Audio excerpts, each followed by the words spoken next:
We are joined by New South Wales MLC John Ruddick. John, welcome to Spectator TV. Hello, Alexandra. Thanks very much for having me. Look, John, gangland violence has been a problem in Sydney for decades, but something has changed recently. There's been a notable increase in drug trafficking and criminal behaviour that has been spilling out onto the streets. I mean, there's been several dozen shootings, many of them fatal, in public places such as shopping centres. It's starting to freak Sydney-siders out just a little bit. And this week, you commented on Twitter about a shooting near the Prime Minister's residence in Kirribilli. An ex-bikie and Bandidos member was shot. A manhunt was launched for two gunmen. I mean, this is all taking place in a nice, wealthy, leafy suburb full of families right on the Prime Minister's doorstep. John, do you think this incident will open a conversation about Sydney's organised crime problem? And if so, what is your party's position? Look, it feels like we're sort of like the frog in the water. It's getting hotter and hotter. This is becoming a big issue. Now, we have been here before, Alexandra. The United States in 1920 passed a constitutional amendment, and it's very hard to change the US Constitution, but they did it in 1920, maybe 1919, and they banned the sale of alcohol. Now, alcohol, whether you like it or not, has been an ancient practice that human beings have engaged in for, probably 20,000 years, well before we, started, when we were hunter-gatherers, we were probably finding fermented fruit.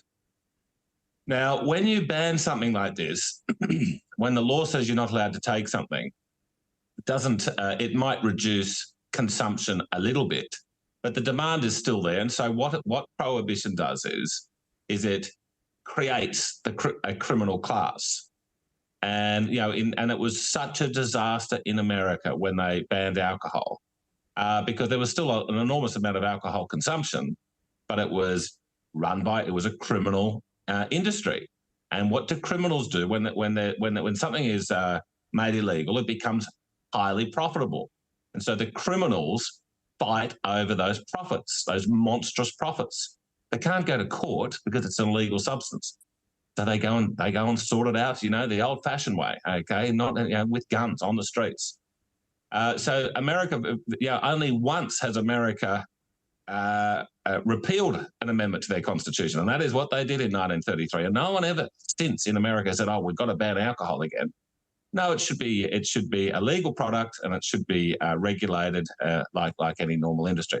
Now, what's happening with drugs in Sydney is that it's illegal and it's fueling monstrous profits. Okay, and so the libertarian position is that we believe that starting with cannabis, we should make these legalized products. Now, if people want to run privately funded public awareness campaigns to warn about the dangers of drugs, and obviously there's dangers associated with taking these drugs, then people should go out there and say, look, don't take drugs, and here's the reasons why.